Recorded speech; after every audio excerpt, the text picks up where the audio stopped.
Duniya tana ɗauke da labarai da suka shafe dubban shekaru kafin zuwan ɗan adam masu ban sha'awa. A cikin waɗannan labarai akwai wanzuwar manyan halittu masu ban mamaki da ake kira dinosaurs, halittu da suka yi mulkin doron ƙasa tsawon sama da shekaru miliyan 230. A cikin duniya mai yanayi daban-daban da duwatsu masu fitowa da wuta da gandun daji masu nauyi da koguna masu gudana cikin sanyi, a nan ne waɗannan halittu suka fara bayyana kusan shekaru miliyan 230 da suka wuce.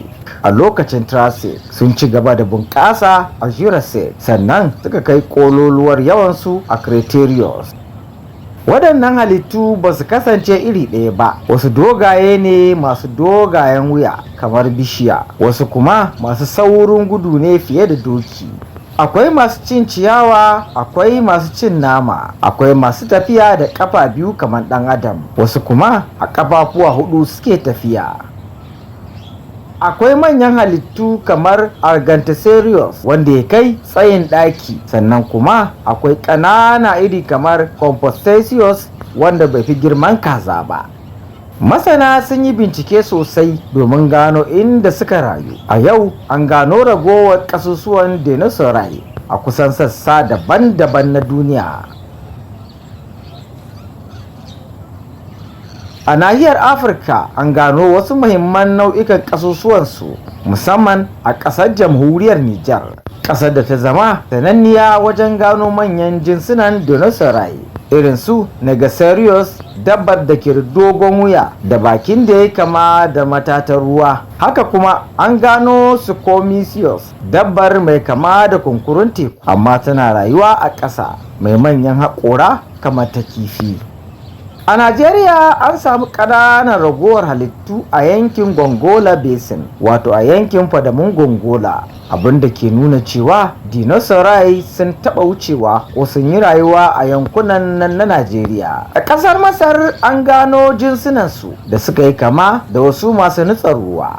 A Amurka, musamman a yankin Utah, Colorado, Montana da Dakota, an gano nau'ukan da suka fi shahara kamar Tyrannosaurus Rex, Triceratops, Allosaurus da kuma Stegosaurus. A Argentina da Brazil an samu wasu manyan halittu masu nauyin ton guda, kuma dogayen wuya ne da su. A Mongolia an gano shararren Velociraptor, dabbar da take saurin gudu kamar iska.